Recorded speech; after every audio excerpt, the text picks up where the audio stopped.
दर्शकवृन्द नमस्कार। लुम्बिनी प्रदेश डायरीमा यहाँहरूलाई स्वागत छ। म शेरिफ केसी।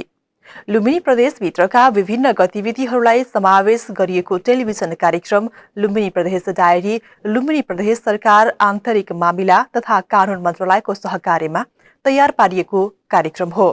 सामुदायिक टेलिभिजन बुद्ध आवाज कपिल वस्तुद्वारा उत्पादित कार्यक्रम तपाईले लुम्बिनी प्रदेशको सामुदायिक टेलिभिजन बुद्ध आवाज कपिल वस्तु, रूपन्देहीको लुम्बिनी टेलिभिजन, बुद्ध सामुदायिक टेलिभिजन र राज्य टेलिभिजन गरी 4वटा टेलिभिजनबाट हरेक हप्ताको सोमबार राति बिहिबार 8:30 बजेबाट 9 बजेसम्म हेर्न सक्नुहुन्छ।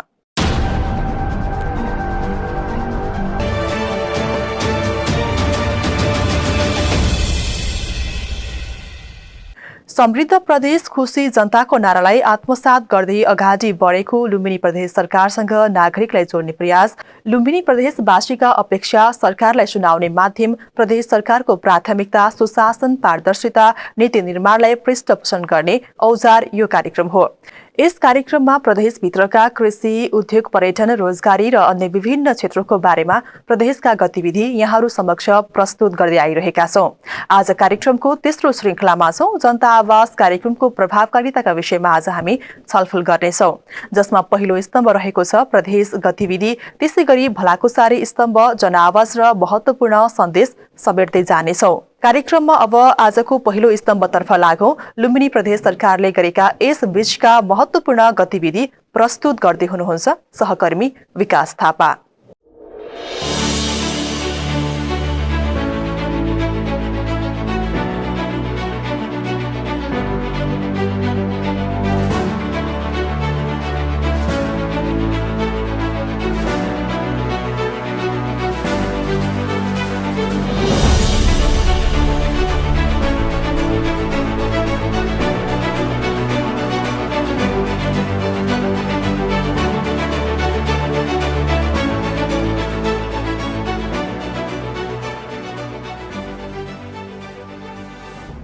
लुम्बिनी प्रदेश सरकारले प्रदेश राजधानीको स्थायी संरचना निर्माणका लागि विस्तृत आयोजना प्रतिवेदन डीपीआर निर्माण लगायतका काम अघि बढाउने भएको छ। यसका लागि प्रदेश पूर्वाधार विकास प्राधिकरण नै गठन गरेर जिम्मेवारी प्रदान गरिएको छ। प्रदेश सरकारले प्राधिकरणलाई काम अघि बढाउन सांगठनिक संरचनाको नै व्यवस्था गरेको छ। मुख्यमन्त्री तथा मन्त्री परिषद कार्यालयमा बसेको मन्त्री परिषदको बैठकले प्रदेश पूर्वाधार विकास प्राधिकरणका लागि आवश्यक जनशक्ति सहित संगठनात्मक संरचना सहित थप अस्थायी दरबन्दी स्वीकृत गरेको बैठकपछि प्रदेश सरकारका प्रवक्ता बैजनाथ चौधरीले जानकारी दिनुभएको छ।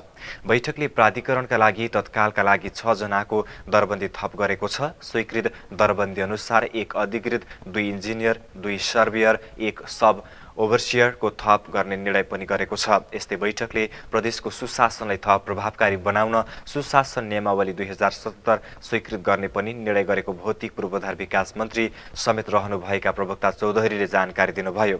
नियमावलीले प्रदेशको सुशासन व्यवस्थापनमा कार्यान्वयनमा थप प्रभावकारी बनाउने बताइएको छ। यस्तै मुख्यमन्त्रीलाई कार्य सम्पादनमा सल्लाह सुझावको प्रभावकारिताका लागि थप 2 सल्लाहकारको व्यवस्था गर्ने, मुख्यमन्त्री र मन्त्रीको पारिश्रमिक तथा सुविधा सम्बन्धी ऐन 2075 को अनुसूची हेरफेर गर्न स्वीकृत प्रदान गर्ने निर्णय गरेको छ। उक्त ऐनको अनुसूचीमा मुख्यमन्त्रीले प्रदेश सरकारका राज्यमन्त्री सरहको मुख्य राजनीतिक सल्लाहकार र सहायक मन्त्री सरहको जनसम्पर्क सल्लाहकार नियुक्त गर्ने उल्लेख गरिएको प्रवक्ता चौधरीले जानकारी दिनुभयो। लुम्बिनी प्रदेशमा श्रम बजारको सूचना प्रणाली विकास परियोजना सुरु गरिएको छ। विभिन्न उद्योगहरूको माग अनुसार श्रम बजारको सूचना सम्बन्धी सरल र प्रभावकारी पद्धतिको निर्माण गर्ने उद्देश्यले नेपालका प्रमुख 5वटा रोजगारदाता संस्थाहरूको संयुक्त पहलमा श्रम बजारको सूचना प्रणाली विकास परियोजना सुरु गरिएको हो। नेपाल उद्योग परिसंघको आयोजनामा लुम्बिनी प्रदेशमा आयोजित कार्यक्रममा प्रदेश प्रमुख धर्मनाथ यादवले उक्त परियोजनाको सुरुवात गर्नुभएको हो। परियोजनाले कृषि, निर्माण र पर्यटन लगायत विविध क्षेत्रको समग्र सिप पहिचान गरी आवश्यक सिपको एकरूपता कायम गर्दै सरकारलाई सही अनुरूप नीति तथा कार्यक्रम तर्जुमा गर्न सहयोग पुग्ने प्रमुख यादवले बताउनुभयो। यस्तै परिसंघका अध्यक्ष सतीश कुमार मोरलले प्राविधिक एवं व्यावसायिक तालिम प्रदान गर्ने संस्थाले दिने गरेको तालिम तथा सिप र उद्योगको आवश्यकता बीच बेमेल रहेको बताउँदै परिसंघ लगायतका निजी क्षेत्रका प्रमुख संस्थाहरूले बजार अनुसार जनशक्ति पहिचान गर्ने कार्यको लागि सहकार्य प्रारम्भ गरेको समेत उल्लेख गर्नुभएको छ। भूमि सम्बन्धी समस्याहरूलाई स्थायी रूपमा समाधान गर्न भन्दै भूमि सम्बन्धी समस्या समाधान आयोगले लुम्बिनी प्रदेशमा स्थानीय पालिकाहरूसँग कार्य सम्झौता गरेको छ। लुम्बिनी प्रदेशको मुकाम राजधानी बुटोलमा एक कार्यक्रमका बीच आयोगले बुटोल उपमहानगरपालिकाका सहित 33 वटा पालिकाहरूसँग कार्य सम्झौता गरेको हो। लुम्बिनी प्रदेश सरकारका भूमि व्यवस्था कृषि तथा सहकारी मन्त्री आरती पौडेल र आयोगका अध्यक्ष देवी गेवालीको उपस्थितिमा प्रदेशका 33 पालिकासँग कार्य सम्झौता भएको हो। आयोगका तर्फबाट उपसचिव राजेन्द्र बहादुर अर्याल र सम्बन्धित पालिकाका प्रमुख उपप्रमुखको उपस्थितिमा प्रमुख प्रशासकीय अधिकृत कार्य सम्झौतामा हस्ताक्षर गर्नुभएको छ। भूमि सम्बन्धी समस्या समाधान आयोगले लुम्बिनी प्रदेशका तराईका 6 जिल्लाका 3 उपमहानगरपालिका 17 नगरपालिका र 13 गाउँपालिकासँग कार्य सम्झौता गरेको आयोगका विज्ञ जगत देउझाले जानकारी दिनुभयो। लुम्बिनी प्रदेशभित्र रहेका पालिका मध्ये पशुजन्य उत्पादनमा उत्कृष्ट काम गरेकोमा अर्घखाँचीको पाडिनी गाउँपालिका पुरस्कृत हुने भएको छ। प्रदेशभित्र रहेका 109 वटा पालिका मध्ये पशुजन्य उत्पादन तथा कृषिको क्षेत्रमा पाडिनी गाउँपालिकाले उत्कृष्ट काम गर्न सफल भएको हो। गाउँपालिकाका अध्यक्ष अच्युत गौतमले कृषि र पशुपालन बीमा आर्थिक समृद्धि हुन नसक्ने भएकाले कृषि र पशुपालनलाई थप प्राथमिकतामा राखेर पालिकाले काम गरेको बताउनुभयो। पाडिनी गाउँपालिका दूध, अण्डा र मासुमा आत्मनिर्भर भइसकेको छ। यस वर्ष कृषि र पशुपालनलाई प्राथमिकतामा राखेर कार्यक्रम सञ्चालन गर्न र युवाहरूलाई कृषिमा लगाउन झण्डै 3 करोड रुपैयाँ रकम विनियोजन गरिएको गौतमले बताउनुभयो। यस वर्ष गाउँपालिकाले दूधमा प्रति लिटर 5 रुपैयाँ अनुदान दिने भएको छ। गएको वर्ष दूधमा प्रति लिटर 2 रुपैयाँ 55 पैसाका दरले अनुदान दिएको थियो। गाउँपालिकामा 10 वटा डेरी र 5 वटा पोल्ट्री फार्म सञ्चालनमा छन्। इस्लाम र हिन्दू धर्मावलम्बीको साझ आस्थाको केन्द्र मदरबाबा थानमा केबल कार सञ्चालन हुने भएको छ।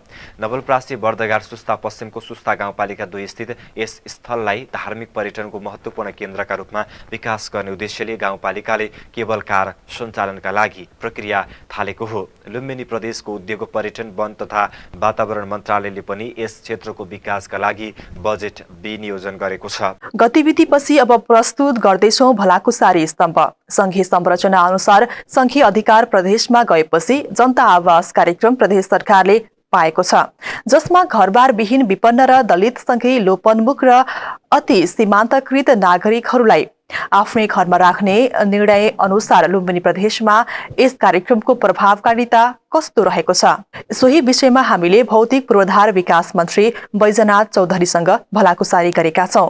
लागौ यो भलाकुसारी स्तम्भतर्फ।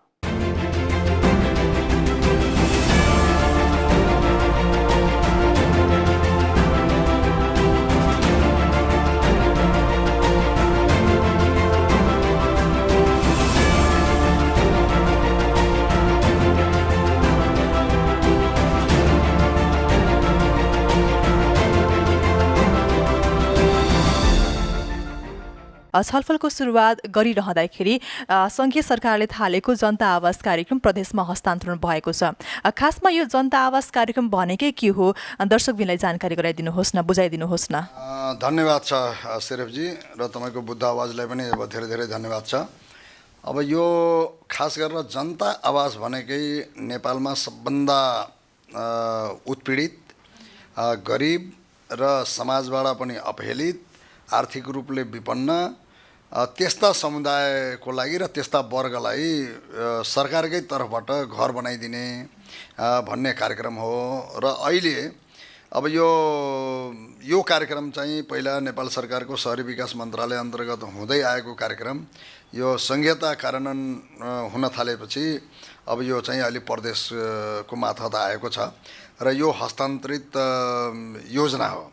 र हस्तान्तरित योजना चाहिँ कर्मागतै हुन्छ स्वाभाविक रूपमा। र अब विगतमा अब केही घर बनेका छन् र केही घर अझ पनि बन्ने क्रममा छन् र यो हरेक वर्ष क्रमिक रूपमा चाहिँ आउने गरेको छ। र अहिले अब नयाँ कार्यविधि हामीले बनाइरहँदा अब यो प्रदेश सरकारमा आइसके पछाडि यसको हामीले नयाँ कार्यविधि बनायौँ र त्यो कार्यविधि बनाउँदाखेरि खास गरेर यहाँ 4वटा समुदायलाई मात्रै हामीले त्यसमा समावेश गरेका छौँ। त्यो भनेको पहिलो नम्बरमा दलित भनेको पहाडे दलित र मधेसी दलित दुइटै पर्छन् र त्यस पछाडि विपन्न मुस्लिमहरू पर्छन्। त्यस पछाडि लोपोन्मुख र यो अति सीमान्तकृत वर्ग भनेर त्यो केन्द्रीय सरकारले नै एउटा व्याख्या गरेको छ। लोपोन्मुखमा को पर्छन् र अति सीमान्तकृतमा को पर्छन्। तर बेसिकली अब तराईको सन्दर्भमा भन्नुपर्दाखेरि यहाँ अब सङ्ख्या धेरै चाहिँ दलित र विपन्न मुस्लिमकै हुन्छ। अब पहाडतिर हेर्दाखेरि लोपोन्मुख र अति सीमान्तकृत पनि केही ठाउँमा आउँदो रहेछन्। अब यसरी चाहिँ हामीले आर्थिक रूपमा र सामाजिक रूपमा दुइटै हिसाबले चाहिँ पछाडि परेका समुदायलाई घर बनाइदिने भन्ने कार्यक्रम हो र यसको टोटल सब्सिडी भनौँ न अनुदान चाहिँ अब 3,50,000 हो। 3,50,000मा कन्टिजेन्सी कटाउँदाखेरि 3,34,000 जति प्रदेश सरकारले सम्बन्धित व्यक्तिलाई उपलब्ध गराउँछ र त्यो 3 किस्तामा उपलब्ध गराउँछ।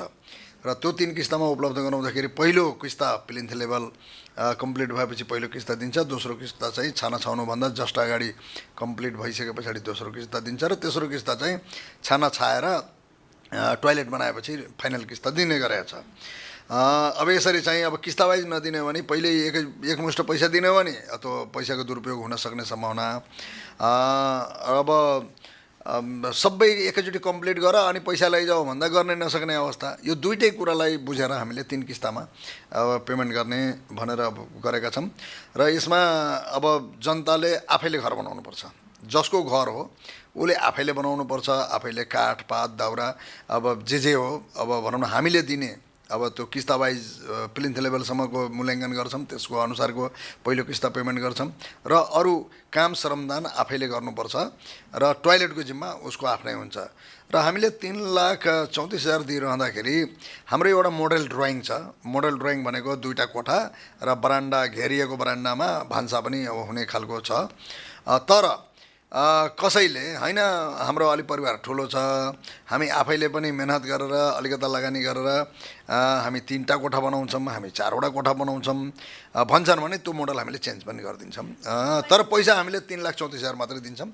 तर फरचोट चाहिँ अब उहाँहरूले आफ्नो पैसा लगानी गरेर अलिक ठुलै घर बनाउँदा पनि हामीले त्यसलाई स्वीकार गर्छौँ। तपाईँले भन्नुभयो आर्थिक र सामाजिक रूपमा कमजोर भएका वर्गहरूले आवास पाउने भयो भन्ने कुरा गर्नुभयो। विशेष गरी हाम्रो समाजमा त दलित र सीमान्तकृत मुस्लिम बाहेक त अन्य विपन्न वर्गहरू पनि रहेका छन्। समाजमा के पनि प्रश्न उठ्छ भने प्रदेश सरकारले उनीहरूलाई न्याय गरिरहँदाखेरि हामी अन्यायमा पर्यौँ कि भन्ने प्रश्न पनि उठिरहन्छ। समाजमा अन्य वर्गहरूले चाहिँ किन यो जनता आवासमा जोडिन सकेनन् कि कार्यविधि बनाउँदाखेरि त्यो छुटेको हो कि होइन, यो अलिकति गुनासो पनि आइरहेको छ जनताहरूबाट। यसलाई छर्लङ्ग पारिदिनुहोस् न। सदनमा पनि त्यो कुरो नउठेको होइन। सदनमा पनि मान्य सदस्यहरूले दलित र विपन्न मुस्लिम बाहेक अरू पनि अब बाहुन क्षेत्री अथवा अरू मगर गुरुङ अथवा थारूहरू नै त्यही लेभलको वर्गीय हिसाबले त्यति नै अब गरिब छन्।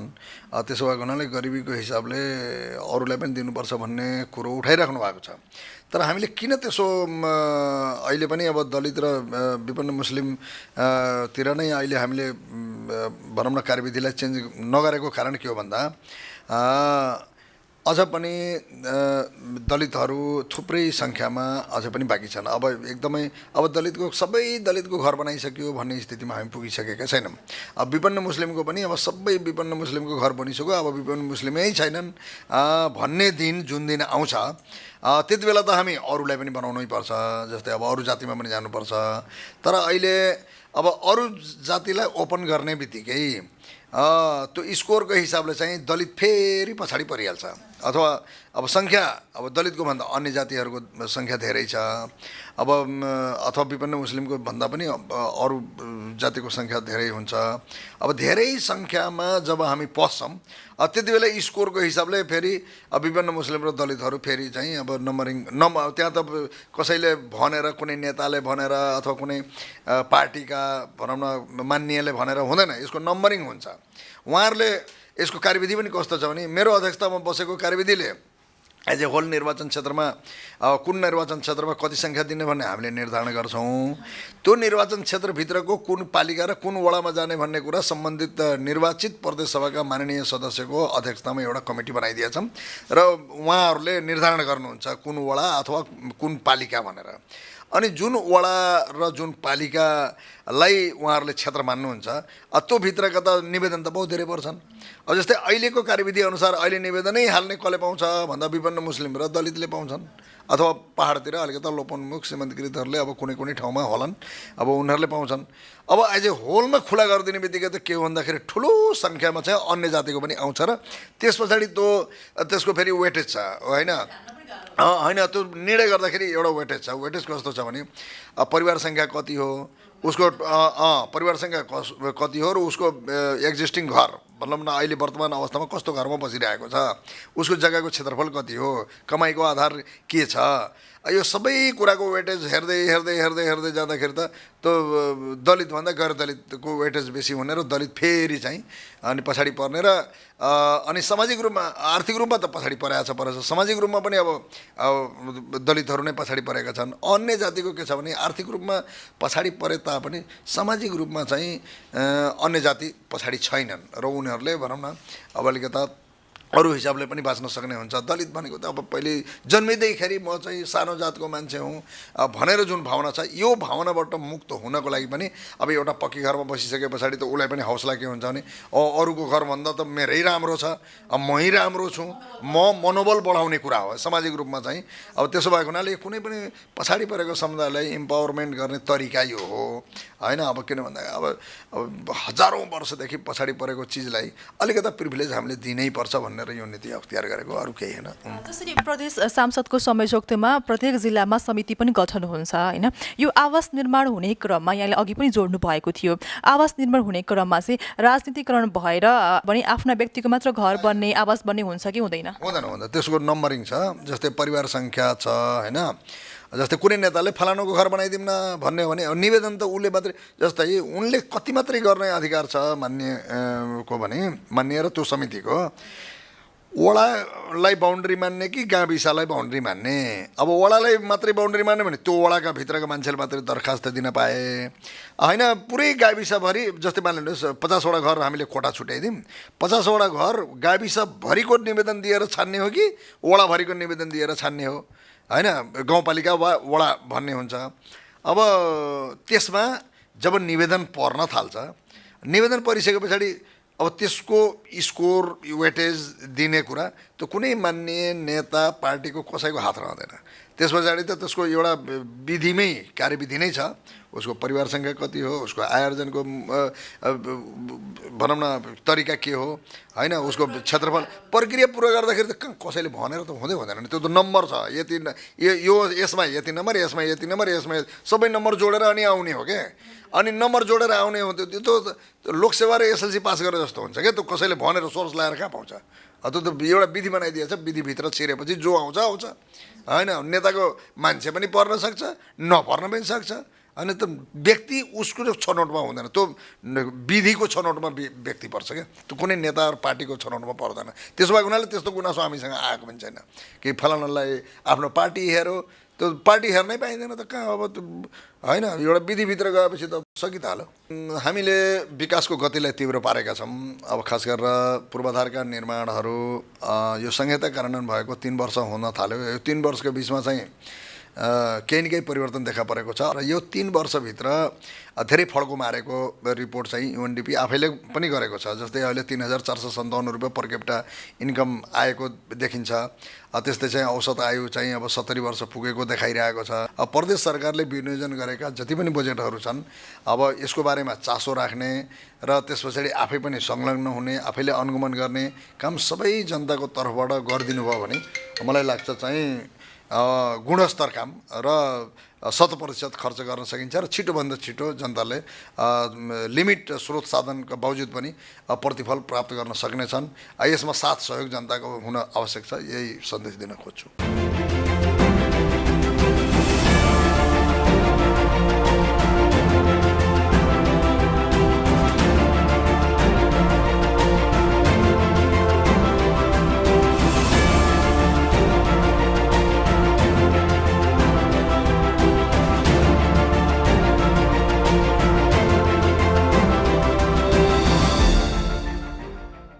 लुम्बिनी प्रदेशभित्रका विभिन्न गतिविधिहरूलाई समावेश गरिएको टेलिभिजन कार्यक्रम लुम्बिनी प्रदेश डायरी लुम्बिनी प्रदेश आन्तरिक मामिला तथा कानून मन्त्रालयको सहकार्यमा तयार पारिएको कार्यक्रम हो।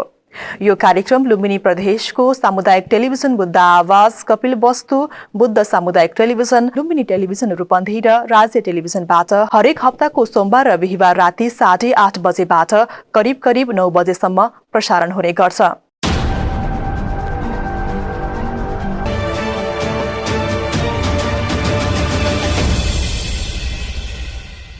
भलाकुसारी स्तम्भपछि अब पालो भएको छ जनआवाजको।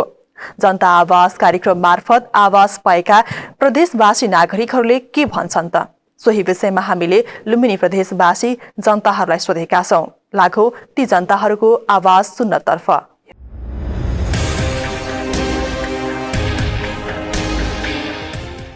पहिला घर यस्तै झुपडको कुसको थियो, टाटी भत्किने यताउति त्यस्तै दुःख पाइएको थियो। अहिले सरकारले घर बनाइदिनु हामीलाई बहुत खुसी लागेको छ, लाग्न खुसी लागेको छ। त्यही पनि अब झ्याल ढोका पनि अब हालिदिनु भएको छ। पहिला घरमा अब खर काट्ने, छाउनी, ताड अब एक साल नकाटिने पानी चुनी, टाटीहरू अब एक साल टाटी नबनाउने भत्किने, फेरि माटोल टाल्ने त्यस्तै गर्थ्यौँ, बसेथ्यौँ, गुजरा त्यस्तै गरेर अहिले सरकारले घर बनाइदिनु भयो। हामीलाई खुसी त बहुत खुसी लागेको छ, हामीलाई धेरै खुसी छ। अहिले हेर्नु एकदम खुसी लागेको छ। पहिले झुपुडो थियो, भत्किन्थ्यो, बच्चाले कति दुःख पाउँथे खर काट्दै। अहिले सरकारले घर बनाए, अहिले एकदम मन खुसी छ। हेर्नु अब हामीले त आफै ढोका हाल्न सकिन्न, अरूको त ढोका आए, अब हामीलाई ढोका आइपुगेका छैनन्। हेर्नुहोस् हाम्रो टोइलेटको ढोका नै आइपुगेको छैन। हामीलाई एकदम खुसी लागेको छ। अहिले त लिप्न नि परेन, केही गर्न नि परेन, अहिले त खर काट्न नि परेन हजुर। अहिले त घर बनाइदिनु एकदम मन खुसी छ। हेर्नु बच्चा नि एकदम ओबाना शान्तरी बसेका छन् हजुर। एकदम ठिक छ, राम्रो छ हैन। सरकारले घर बनाइदिनु भयो, हामी एकदम खुसी छौँ। खुसी चाहिँ नि आइरहेछ। पहिले त हाम्रो चाहिँ टाटी घर थियो, धम्रा लाग्ने, भत्किने, साल छाउनु पर्ने, खर नपाइने, सबै कुरा हाम्रो चाहिँ एकदम राम्रै छ, राम्रै भइरहेछ।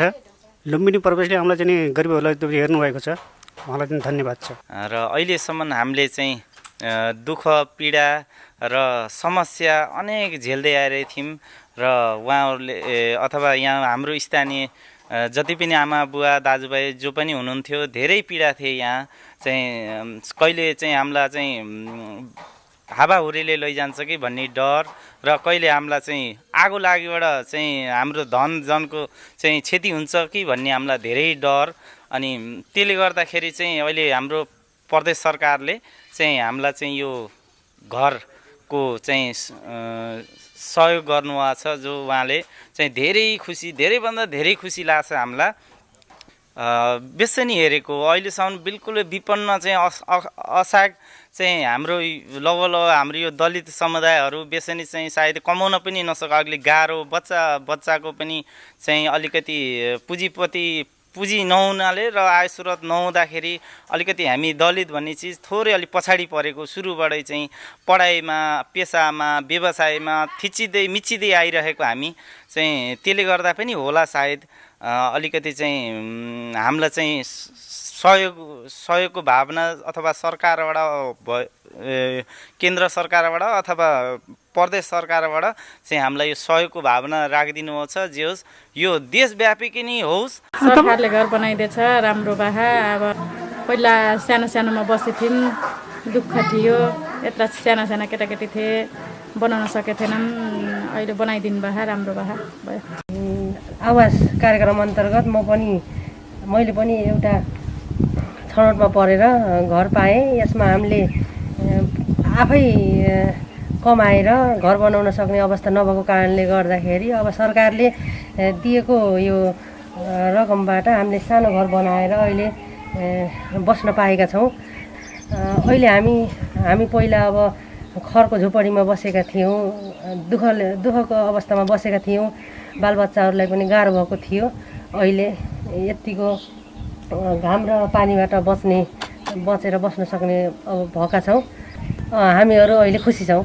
दुःख पाइ थिएँ, खरको घर थियो, अहिले सरकारले बनाइदिनु भयो राम्रोमा बसिछु धन्यवाद होस् सुख शान्ति होस् राम्रो होस् घर नहुँदा त अब के अरे दुःखै थियो अब पानी चुन्थ्यो त्यो दुःख काटेर बसियो अहिले अब सरकारले अब घर दियो बनाइदिए सुविस्तै छ अब पहिला अब खरले छाएको घरमा बसिन्थ्यो अब अहिले सरकारले घर बनाए टिनको छानामा अब सुविस्तै भएर बसे घर चुनी थियो बाछिटोहरू भित्र पस्थ्यो अहिले सरकारले घर बनिदियो अनि परपाहुना आएर बस्दाखेरि पनि हामीलाई सुविस्ता भएछ केटाकेटीलाई पनि सुविस्ता भएछ राम्रोसँग बस्न पाइएको छ पक्की घरमा राम्रो भएको छ अहिले सुविस्ता भएकै छ दुःख थियो अहिले घर दिनुभयो बहुत खुसी लाग्यो राम्रोमा बस्न पाइयो ओबानोमा कसैले नराम्रो भन्न त पाएनन् राम्रो छ पहिला जस्तो दुःख छैन अहिले बच्चा खानामा ल्याउँदै हिँड्दै गर्न पर्थ्यो ठुलो हावाहुरी आयो भने अरूको घरमा जानु पर्थ्यो अरूको घरमा गएर पानी आयो बस्न दिनु हावाहुरीले मरिन्छ कि भत्किन्छ कि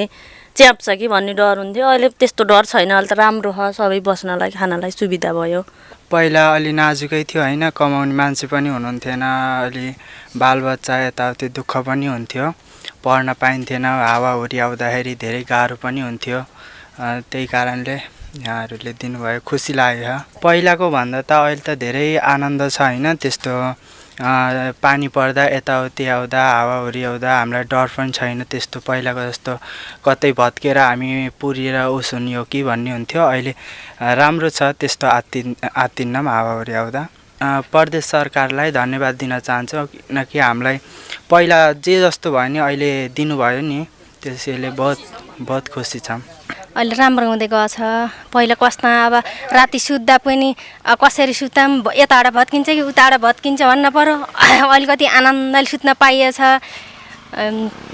कति ढुक्कले सुत्न पाइएछ यताबाट भत्केल भन्न पनि परे होइन एउटा कोठामा ढोका अझै त लगाइदिनु भयो होइन अर्को चोटि त लगाइदिनुहुन्छ अहिले एउटा ढोकामा एउटा कोठामा ढोका लगाइदिनु भयो कति आनन्दले सुत्न पाइएछ घरको अवस्था त अब पानी चुन्थ्यो बाल्टीबाट परातमा थापेर पानी फाल्थे छोराले हेर्दैनन्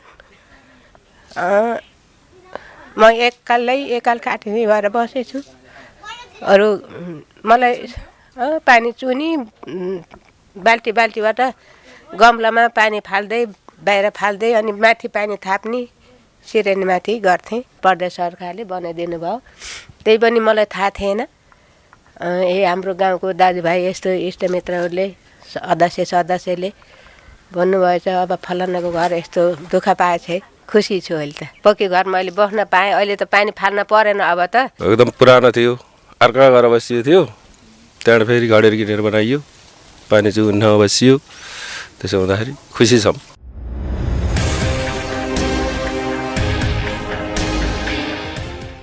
आजको श्रृङ्खलाबाट बिदा हुने समय भएको छ बिदा हुनुभन्दा पहिला यो सन्देश हेरौं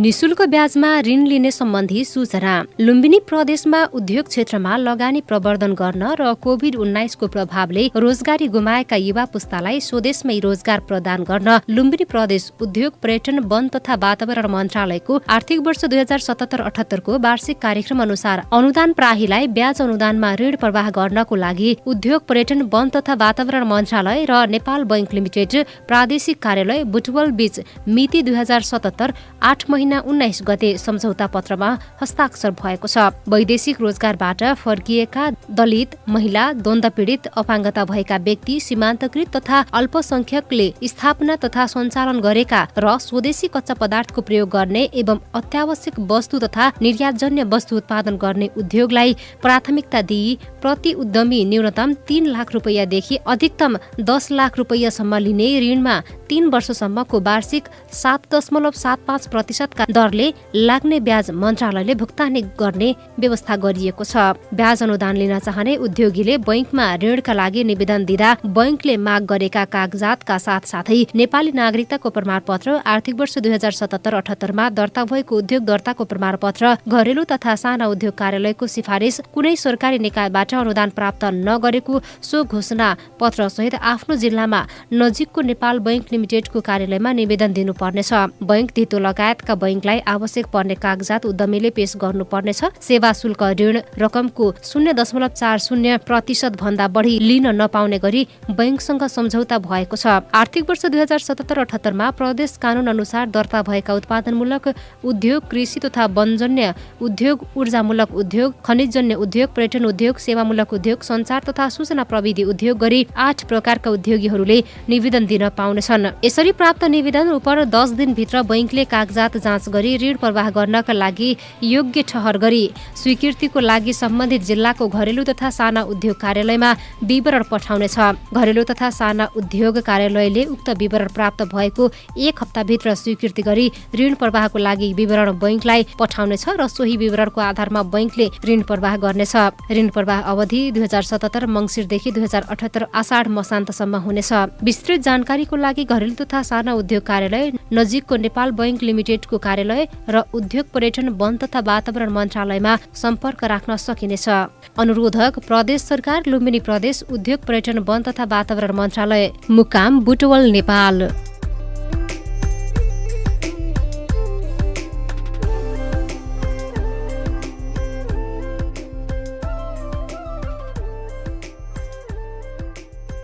आजको श्रृङ्खलामा रहेर हामीले प्रदेश सरकारका गतिविधि, भौतिक पूर्वाधार विकास मन्त्री बैजनाथ चौधरीसँगको भलाकुसारी र जनआवाज प्रस्तुत गर्यो।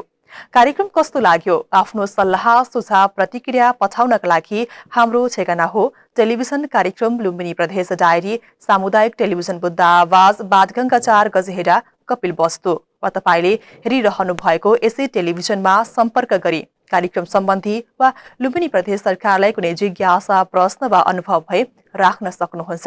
तपाईँ हाम्रो भेट भने अर्को श्रृङ्खलामा हुनेछ। कार्यक्रम सम्पादनमा साथ दिनुहुने लक्ष्मण सापकोटा र योगेश पाठकलाई धन्यवाद भन्दै आजको श्रृङ्खलाबाट म सेरिफ बिदा हुन्छु। हवस् त, नमस्कार।